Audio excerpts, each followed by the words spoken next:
दोस्तों नमस्कार। मैं राजेश मुजफ्फरपुर सराय यूट्यूब चैनल में आप सभी का स्वागत है।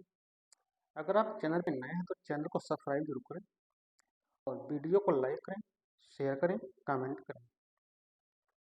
आज हम बात करने जा रहे हैं, आज का टॉपिक है, क्या हिंदू एक समाज है? तो देखते हैं। और ये जो हम टॉपिक चालू किए हैं, ये इस किताब से है, जाति पाति का विनाश, जिसके लेखक डॉक्टर B.R. अम्बेडकर जी हैं।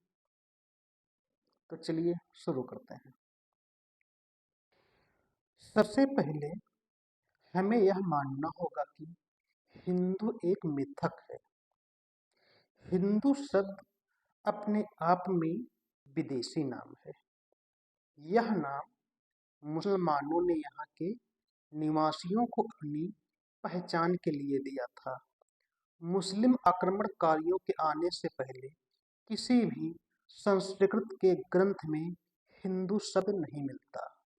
इसका एकमात्र कारण यह था कि उस समय के लोगों को इस नाम की जरूरत नहीं पड़ी, क्योंकि उस समय उनमें यह भाव ही नहीं था। वे समान अधिकारों वाले समाज के अंग हैं। इस प्रकार के हिंदुओं के समुदाय को एक संगठित समाज नहीं माना जा सकता। वास्तव में देखा जाए तो यह जातियों का समूह मात्र है। इसमें हर एक जाति केवल अपने ही अस्तित्व के प्रति सजग व सक्रिय रहती है और अपने अस्तित्व की रक्षा करना इसका एकमात्र व अंतिम लक्ष्य रहता है। समुदाय में रहते हुए भी हिंदुओं में संघ भावना नहीं पाई जाती, अर्थात हिंदू समाज को जातियों का संघ भी नहीं माना जाता। किसी भी जाति को यह एहसास नहीं है कि दूसरी जातियों से भी उसका कोई संबंध है। बस केवल हिंदू मुस्लिम दंगों के समय तो सब जातियां एक हो जाती हैं। बाकी समय में हर जाति अपने आप को दूसरी जाति से अलग रहने और अपनी पहचान अलग बनाए रखने की पूरी कोशिश करती है। ये जातियां न केवल अपने जाति में खान पान और शादी विवाह का संबंध रखती हैं, बल्कि बहुत सी जातियों ने तो अपना एक अलग पहनावा व रहन सहन भी तय कर रखा है, ताकि वे दूसरों से अलग दिखें।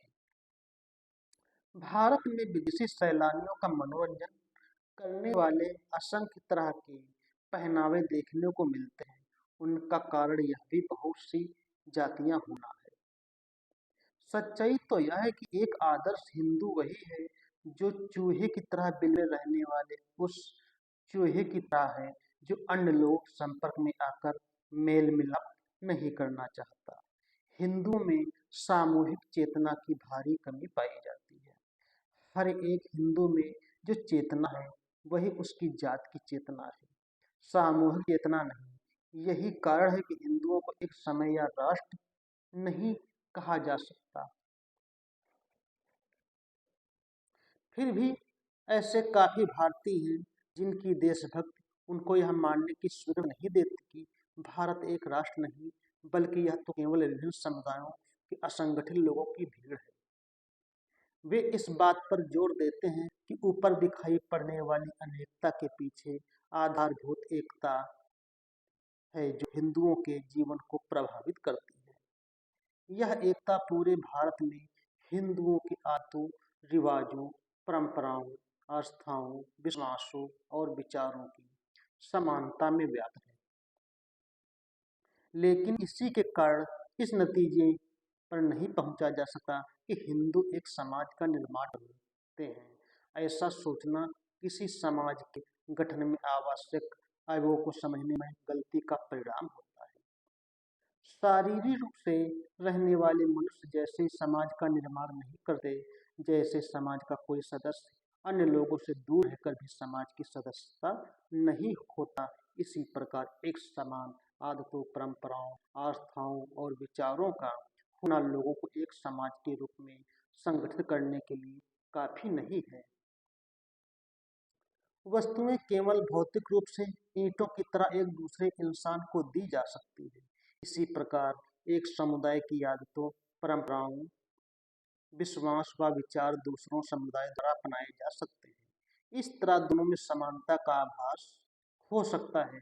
बिखरने से संस्कृति व सभ्यता का विस्तार होता है। और यही कारण है कि विभिन्न आदिवासी कबीलों में परंपराओं, आदतों, आस्थाओं व विचारों में काफी समानता मिलती है। चाहे वे एक दूसरे के पास नहीं रहते हैं, लेकिन इन समानताओं के बाद भी इन आदिवासी कबीलों का एक समाज नहीं कहा जाएगा। इसका कारण यह है कि केवल कुछ समानताएं एक समाज की बनावट के लिए काफी नहीं है।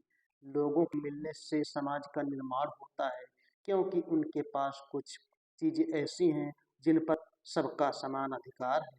कुछ चीजों पर सबका समान अधिकार होना किसी चीज के आम अधिकार क्षेत्र में होने से अलग है। और यह केवल यही एक मार्ग है जिससे लोग एक दूसरे के साथ कुछ चीजों पर बराबर अधिकार पा सकें। यही मार्ग है आपस में एक दूसरे से जुड़कर रहना, सभी का एक दूसरे संपर्क बने रहना। इसी बात को दूसरे ढंग से कह सकते हैं कि समाज में आपसी संपर्क और संवाद को बनाए रखकर अपने अस्तित्व को कायम रख सकता है। ठोस बात यह है कि यदि कुछ लोगों के आचरण दूसरे लोगों के आचरण के समान है, तो यह काफी नहीं होगा कि समानांतर व्यवहार चाहे समानता के लिए क्यों ना हो, लोगों को एक समाज में बदलने में सक्षम नहीं है। यह इस तथ्य से साबित होता है कि इंदौर की विभिन्न जातियां कई त्योहार मनाती हैं, लेकिन समान त्योहार विभिन्न जातियों समान रूप से मनाए जाने पर भी एक समाज के रूप में नहीं बंध पाते। इसके लिए यह जरूरी है कि एक व्यक्ति सामूहिक गतिविधियों में भाग ले और योगदान करे। इससे दूसरों को भी प्रोत्साहन मिलेगा। किसी व्यक्ति को सामूहिक समारोह में इस तरह शामिल किया जाए कि वह समूह की सफलता को अपनी सफलता और उसकी असफलता को अपनी असफलता माने। यही वह वास्तविक चीज है जो लोगों को आपस में बांधकर समाज बनाती है। जाति प्रथा व सामूहिक समारोह या क्रियाकलाप को रोककर इसने हिंदुओं को एक ऐसा समाज बनने से रोक दिया जिसका एकता भरा जीवन हो और अपने अस्तित्व में होने का एहसास होने से रोका है। आज के लिए इतना ही। हम फिर मिलेंगे अगली वीडियो में। तब तक के लिए नमस्कार।